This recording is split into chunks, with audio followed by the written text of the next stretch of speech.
जी भगवान कसम यार, आज की जो कहानी इतनी लाजवाब कहानी कि आज तक इतनी लाजवाब कहानी आपने सुनी ही नहीं होगी। एक नागिन की प्रेम कहानी। यदि इस कहानी के अंत तक बने रहते हैं ना, अगर आपकी यह कहानी दिल को नहीं छू गई, आपके रोंगटे नहीं खड़ी कर दी, तो वास्तव में आप इस चैनल को डिसब्सक्राइब करके चले जाना है, इस वीडियो को डिसलाइक करके चले जाना है। लेकिन ये सब फैसला लेने से पहले मेरी एक छोटी सी रिक्वेस्ट है कि आप जो इस कहानी के अंत तक अवश्य ही बने रहिए। तो बस मैं आपका बिना कोई समय बर्बाद किए इस कहानी को शुरू ही कर देते हैं। बहुत पुरानी बात है, प्राचीन समय की बात है कि एक रेलवे स्टेशन, और जो रेलवे स्टेशन के पास में एक जो पथौरिया एक गांव का नाम था, और उस गांव में एक मजदूर था, और उस मजदूर का इकलौता एक बेटा था। उसके घर में और कोई नहीं था।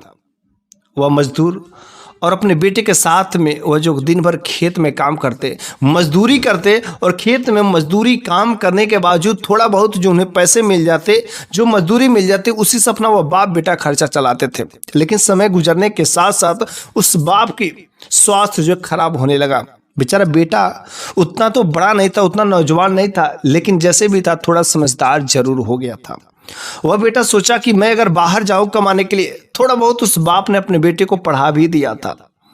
लेकिन वह बेटा बड़ा ही होशियार था और सोचता कि अगर मैं अपने बाप को छोड़ करके अगर मैं बाहर जाता हूं कमाने के लिए, तो मेरे बाप की, मेरे पिताजी की देखभाल कौन करेगा, इनका कौन इलाज कराएगा, कौन इसकी केयर करेगा। इसलिए वह बेटा अपने बाप को छोड़ करके कहीं जा नहीं पाता। तो वह खेत में ही काम करता, मजदूरी करता, और फिर जो अपने बाप के लिए सेवा पानी करता, जो इलाज होता, जो दवा होता, वह हर तरीके से करता। और वास्तव में एक बेटे का फर्ज यही होना भी चाहिए। और वह बेटा वास्तव में अपने बाप का हर तरीके से किसी प्रकार की कोई कमी नहीं किया। वह बाप भी बड़ा गर्व करता कि था कि हे भगवान, तूने मेरे को धन नहीं दिया, दौलत नहीं दिया, लेकिन मेरा जो बेटा दिया ना, वास्तव में किसी धन दौलत से कम नहीं है। मैं करोड़पति ना होते हुए भी, लेकिन मेरी औकात जो करोड़पति से कम नहीं है, जो तूने मेरे को बेटा दिया।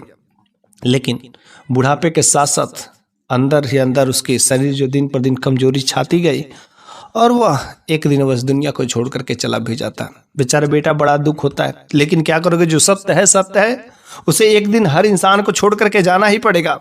तो बस उसका बड़ा ही सुंदर सा नाम था, उसका नाम था प्रेमलाल।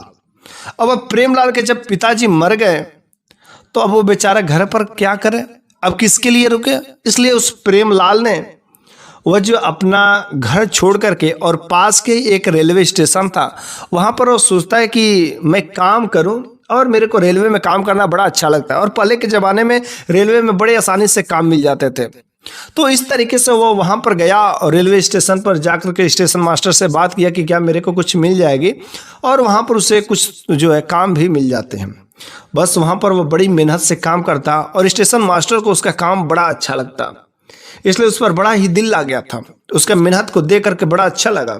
उसने कहा, देखो भाई प्रेमलाल, मेरा को तुम्हारा काम तो बड़ा अच्छा लगता है, लेकिन पास के ही एक कुछ दूरी पर एक रेलवे स्टेशन है, वहाँ पर कोई है नहीं, और वहाँ पर एक मजदूर की बहुत ही आवश्यकता है। अगर तुम वहाँ पर चले जाते तो बड़ी अच्छी बात होती कि मैं वहाँ पर जाकर के स्टेशन मास्टर से मैं बोल दूंगा, और वह हर तरीके से काम समझा देगा। क्योंकि प्रेमलाल को या इस जगह को छोड़ करके जाना नहीं चाहता था। वो कहता कि स्टेशन मास्टर, मेरे को यहाँ पर बड़ा अच्छा लगता है, यहीं पर मेरे को रहने दीजिए, मेरे को कहीं भेजिए मत। उसने कहा, नहीं नहीं, ज़्यादा दिन की बात नहीं है, बस 1 महीने की बात है, 1 महीने में मैं फिर से तुम्हें वापस बुला लूँगा, बस कुछ दिनों की बात है, तुम वहाँ पर चले जाओ। फिर जो है प्रेमलाल के मना करने के बावजूद भी कहता है कि वहाँ पर जो है तुम चले जाओ। लेकिन प्रेमलाल भी बुर्बक तो नहीं था। वह अगल बगल लोगों से, 2-4 लोगों से वहाँ के एरिया के बारे में पता करता है। तो कुछ लोगों ने कहा, अरे वह बड़ी खतरनाक एरिया, वहाँ पर डाकू चोर जो बहुत घूमते रहते हैं, बहुत ही सुनसान एरिया, वह जो है बहुत ही खतरनाक है, वहाँ पर जाना उचित नहीं है। अब यह घटना सुनकर के प्रेमलाल और मना कर देता है। लेकिन स्टेशन मास्टर ने कहा, नहीं तुमको जाना ही पड़ेगा, बहुत जरूरी है, अर्जेंट है। बोलो तो तुम्हें 2-4 पैसे अधिक भी दिलवा देंगे, लेकिन तुम चले जाओ, वहां पर बहुत जरूरत है। बेचारा प्रेमलाल मजबूर होकर के वहां पर चले जाता है। वहां पर जाकर के स्टेशन मास्टर से मिलता है। स्टेशन मास्टर ने उसे वहां पर काम समझा दिया, और हर तरीके से जो ठीक ठाक था। वहां पर दिन में काम करता, और जो है रात्रि के समय में आराम से एक छोटा सा कमरा भी दे दिया गया था। वहाँ पर खाने पीने की हर चीज़ का व्यवस्था अच्छे से कर देते थे। तो वह काम करता, और काम करने के बाद वो सो जाता। एक दिन स्टेशन मास्टर ने कहा कि देखो प्रेमलाल, तुम यहाँ पर आए गए हो, और जो है तुम हमारे एक परिवार जैसे हो, इसलिए जो है आज की रात जो है हमारे घर पर दावत है, और रात्रि के समय में तुम यहाँ से जब छुट्टी हो ना, तो छुट्टी होने के बाद जो है तुम सीधा मेरे घर पर आना, और जब मेरे घर पर आओगे तो उस दिन मेरे घर पर दावत रहेगा तुम्हारे लिए पर्सनली। तो उसने कहा ठीक है मास्टर साहब, कोई ऐसी बात नहीं है। फिर जो है प्रेमलाल उस दिन काम करता है, और काम जो है ख़त्म करने में, क्योंकि उस दिन स्टेशन मास्टर भी नहीं रहता है, तो थोड़ा देर हो जाती, देर रात हो जाती, लगभग 9-10 रात बज जाते हैं। तो जब वह रात बज जाती तो सोचता है कि चलो ठीक है मास्टर साहब के चले, खाना भी खाए, अपना दावत जो मिला उसको भी कराए। तो दावत करने के लिए वो रात के समय में वह निकलता है, लेकिन जब वह निकलता है तो तब तक पीछे से बड़े ही सुरीली मधुर आवाज़ में कोई उसे बुलाता है। तो बड़ा ही हैरान होता है कि यार मेरे को इस जगह पर मेरे को कौन जानता है, और मेरे इस नाम से कौन मेरे को बुला रहा है, मेरे को तो समझ ना आ रही है। ये बात उसे बड़ी ही हैरान कर देता है, आखिर मेरे को कौन जानता है और इतना मधुर आवाज़ में मेरे को कौन क्यों बुला रहा है। वह जब फिर से उस आवाज़ की तरफ अपना ध्यान लगाता है तो कोई उसे बुला रहा, और ऐसा लग रहा है कि किसी लड़की की आवाज़ है। कोई ध्यान से बुला रहा कि प्रेमलाल इधर आओ ना। लड़की की आवाज़ में जब वह बुलाता है तो वह निडर होकर के, बिल्कुल वह डरने वाला व्यक्ति नहीं था, वह निडर होकर के उस आवाज़ की तरफ खींचा हुआ जाता है। तो जब उस आवाज़ की तरफ खींचा हुआ जाता तो एक पेड़ के पीछे से एक लड़की बुला रही थी। अब वह उस लड़की के पास में जाता है तो वह बोलता है कि क्या आप मेरे को बुला रही थी, आप मेरे को कब से जानती हैं। तो वह लड़की कहती है कि ये सब बातें बात में छोड़िए, मैं आपको कैसे जानती हूँ, लेकिन आप जहाँ पर जा रहे हैं, जिस स्टेशन मास्टर के घर पर दावत लेने जा रहे हैं, वहाँ पर खतरा है और जाना आपके लिए उचित नहीं होगा। उसने कहा नहीं, स्टेशन मास्टर ने मेरे से कहा है कि आने के लिए, और कोई खतरा नहीं। उसने कहा किस प्रकार का खतरा है। तो उस लेडीज ने, उस लड़की ने कहा कि देखिए जी, आप वहाँ पर जाएंगे, वहाँ पर आज की रात जो पुलिस का छापा पड़ने वाली, इसलिए सावधान होकर के जाइएगा। तो उस प्रेमलाल ने कहा आखिर आप कौन हैं और इसके बारे में आप मेरे को कैसे जानती है। वह पूछने की कोशिश करता है, लेकिन वो लड़की कहती कि नहीं, फिर जो है आपको इसके जवाब का अगर उत्तर आपको जानना है, इसके लिए जो है पास की ही एक जो निरंजन लाल की हवेली है, और उसमें कोई रहता नहीं, मैं अकेली बस रहती हूँ। उस हवेली में जो है आप जो रात्रि के समय में चले आइएगा, और हम जो सारा का सारा इसका मैं बाराज बता दूंगा। अब उसे विश्वास नहीं होता है, लेकिन चूंकि उसने सचेत बोल दिया था तो इसलिए वह थोड़ा धीरे धीरे सहमे सहमे जाता है। और जिसे अपने स्टेशन मास्टर के गली में पहुंचने वाला रहता है, तब तक अचानक पुलिस के सायरन की आवाज़ सुनाई देती है, और उसके दिमाग में तुरंत ठक से लग जाता है, उस लड़की ने जो बात बोला था ये तो बात सत्य हो गई। और वह किसी तरीके से वहां पर गली में छुप जाता है, और वास्तव में स्टेशन मास्टर के घर पर ही छापा पड़ता है। और वह उस लड़की को कोटि कोटि मन ही मन धन्यवाद देने लगता है कि उस लड़की ने मेरी जान बचा दी, नहीं तो आज मैं अपने परिवार का जो गरीबी दूर करने के लिए यहाँ पर आया हूँ, मेरे घर का कौन होता, मेरे जीवन का क्या होता, मैं इतना गरीब हूँ, मेरा तो जीवन ही बर्बाद हो जाता। और वह लड़की को कोटि कोटि जो मन ही मन धन्यवाद देने लगा। लेकिन अब उसे बड़े ही जानने की इच्छा हुई, आखिर वह उस लड़की ने बात कहा तो बड़ा ही अच्छा लगा, क्योंकि वह लड़की बहुत ही खूबसूरत भी थी।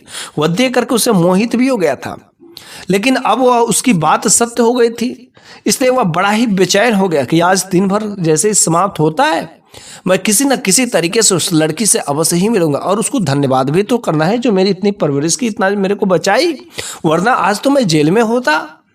और उस लड़की को धन्यवाद देने के लिए उस दिन का समाप्त किया। उस दिन का घड़ी उसको शांत ही खत्म नहीं हो रहे थे, लेकिन जैसे दिन समाप्त होता रात्रि होती है, और रात्रि होने के अनुसार जो है वो उस हवेली की तरफ जो है चलना पड़ता है।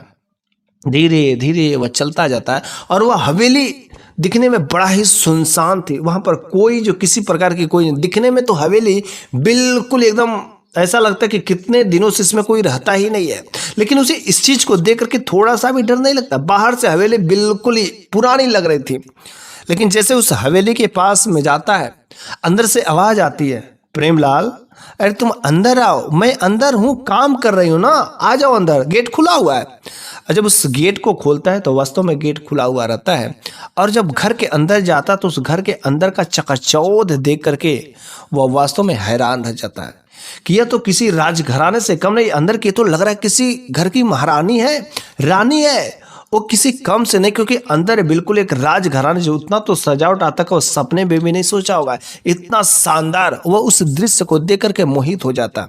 फिर वह लड़की हाथों में पानी और कुछ खाने पीने की सामान लेकर के उसके सामने आती है, खूबसूरत लाल रंग की साड़ी में पहन करके। और जब प्रेमलाल उस लड़की को देखता है तो वास्तव में वो मोहित हो जाता है और पहला जुबान बोल ही देता है कि एक बात मैं बोलूँ तो बुरा ना मानोगे। उसने कहा बोलो प्रेमलाल, क्या तुम्हें बोलना है। उसने कहा इतनी रात मैं तुमसे बस एक ही काम करने के लिए आया हूँ कि जो तूने बात कही थी ना वो बात सत्य हो गई, उसके लिए मैं धन्यवाद देने आया हूँ। लेकिन एक बात और है कि इस लाल रंग की साड़ी में क्या गजब की तुम खूबसूरत लग रही हो, बहुत ही खूबसूरत लग रही हो। जैसे इसने कहा वह भी जो है कहती कि धन्यवाद, और फिर वह पानी पिया। और पानी पीने के बाद उस प्रेमलाल और उस लड़की के बारे में बातचीत होने लगे। तो प्रेमलाल ने कहा कि मेरे बारे में तो शायद तुम थोड़ा बहुत जरूर जानते हो, लेकिन मेरे को तुम्हारे बारे में कुछ नहीं पता है।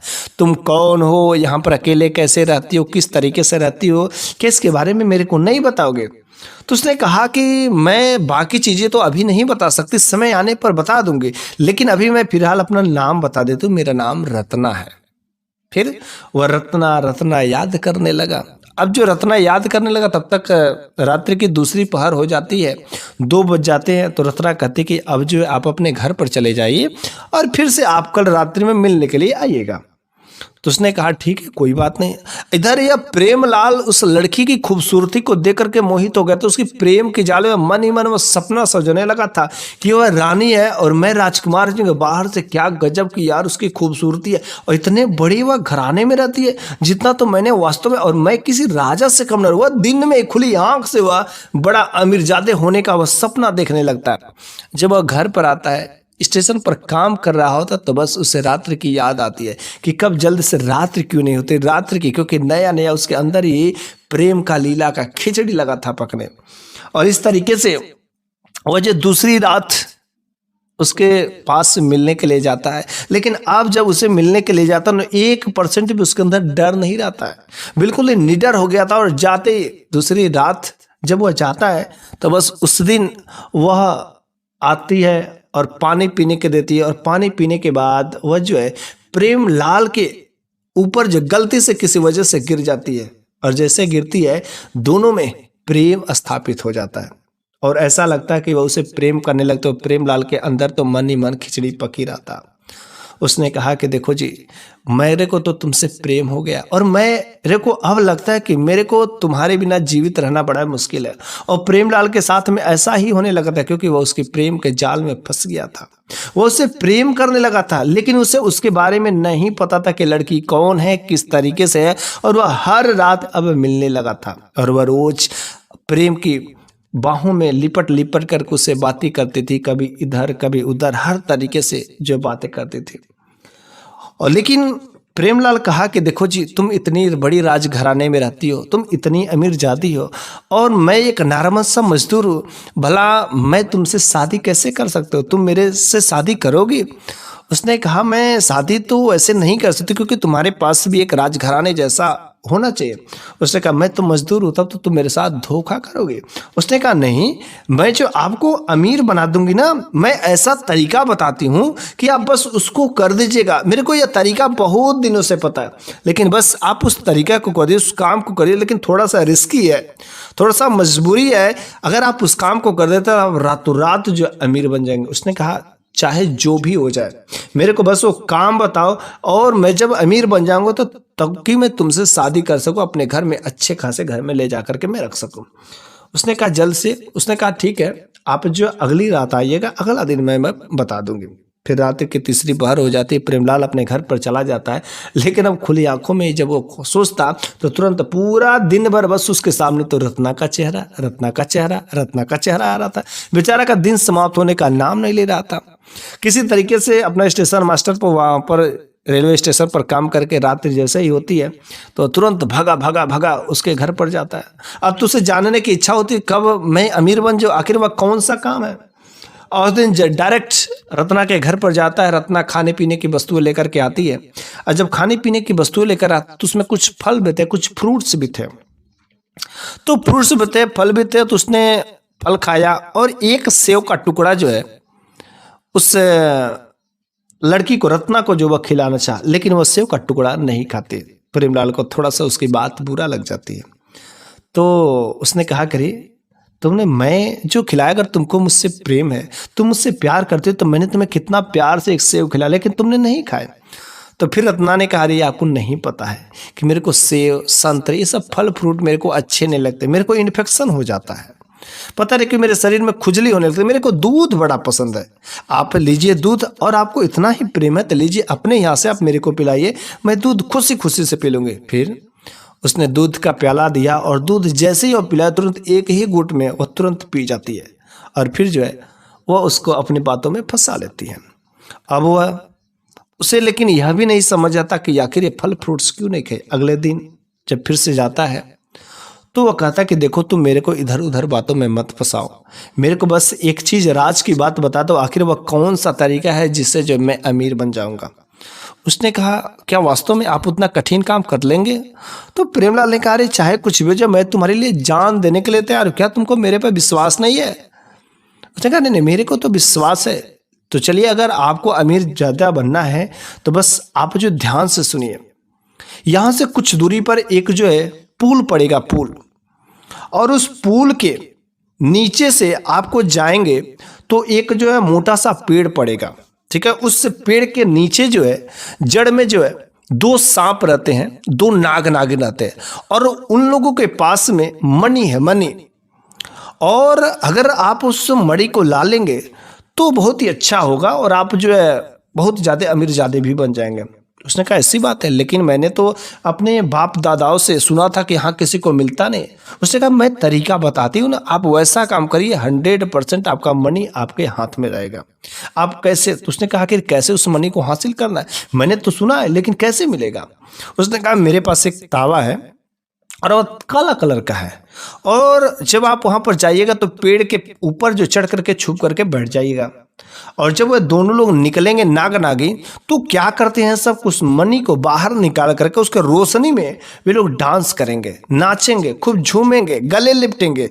फिर उसी समय आप क्या करेंगे, ऊपर से तावा ऐसा फेंकेगा कि उस मणि को ढक ले, और बस जैसे ढकेगा अंधेरा हो जाएगा, और दोनों लोग वहां पर जो फन मारेंगे उसको हटाएंगे, लेकिन जितना ही फन मारेंगे, चूंकि वह लोहा रहेगा, उनका फन कुचला जाएगा, और जैसे कुचला जाएगा, घायल हो जाएंगे वे लोग, फन पटक पटक करके अपनी जान दे देंगे। उसके बाद आप पत्थर उठा करके उन दोनों लोगों को मार दीजिएगा अच्छे से, बेहतर तरीका से। फिर आप तवा उठा करके आप जो है वहां से मणि लेकर के चले आइएगा। उसने ऐसा उपाय बताया, और अगले दिन प्रेमलाल ने निश्चय कर लिया कि चल ठीक है, आज की रात मेरी आखिरी रात होगी, वरना जीवन अच्छे से गुजर जाएगा।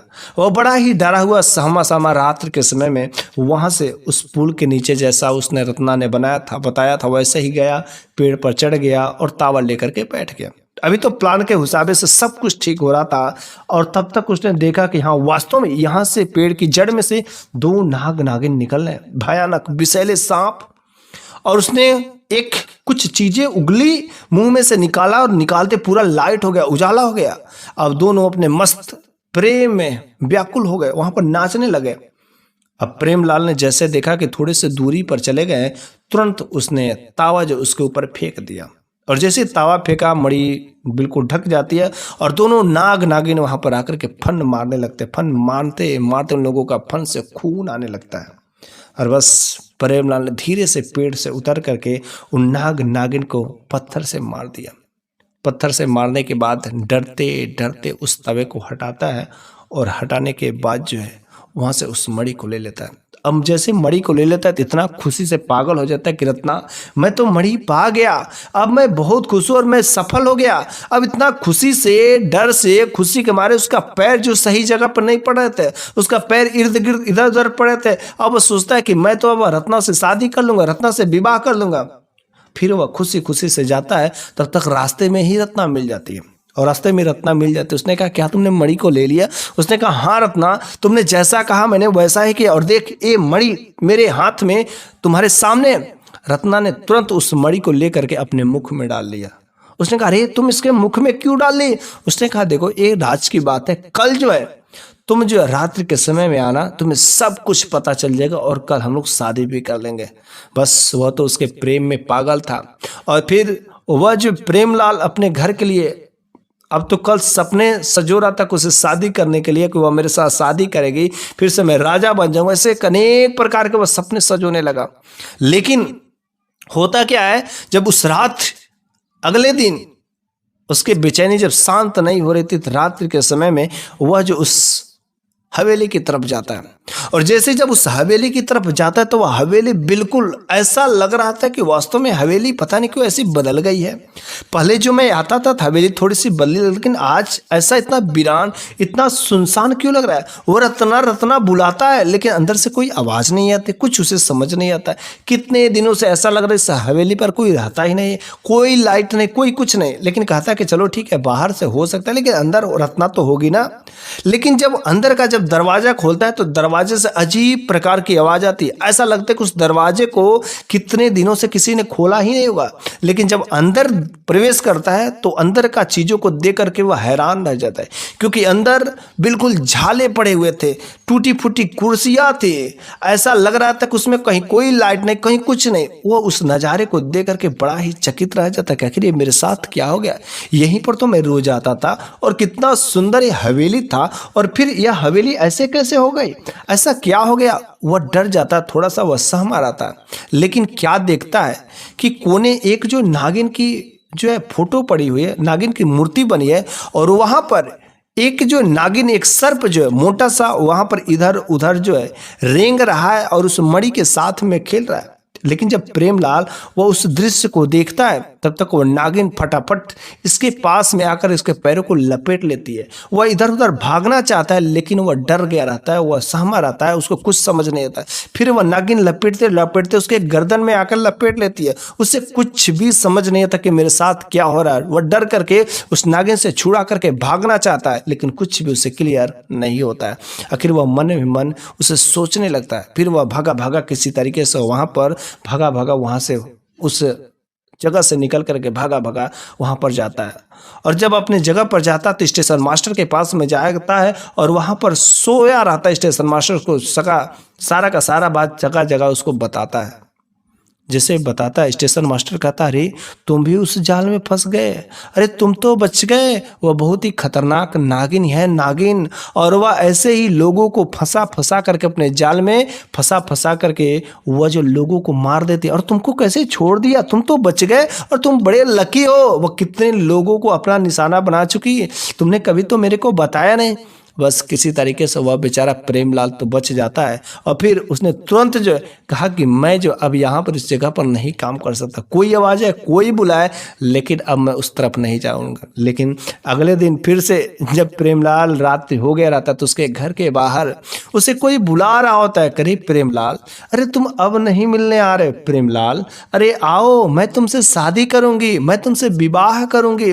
लेकिन प्रेमलाल की अब दोबारा हिम्मत नहीं होती है कि उस जगह पर जाए।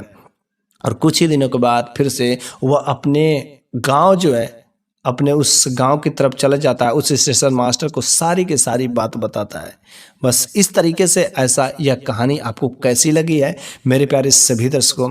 आज की जो इस नागिन की प्रेम कहानी, मुझे पूरा विश्वास है कि आपको यह कहानी बहुत ही अच्छी लगी होगी, आपके दिल को छू गई होगी, आपके रोंगटे भी खड़े होंगे, आपके दिल सहम गए होंगे। तो बस इस कहानी के माध्यम से मैं आप लोगों को बस एक चीज़ का रूबरू करना चाहता हूँ कि रात्रि के समय में अंधेरी जगह पर कभी भी कोई जो ऐसा गलत काम ना करे, किसी के बहकावे में न आए, वरना आपका जीवन खतरे में पड़ सकता है।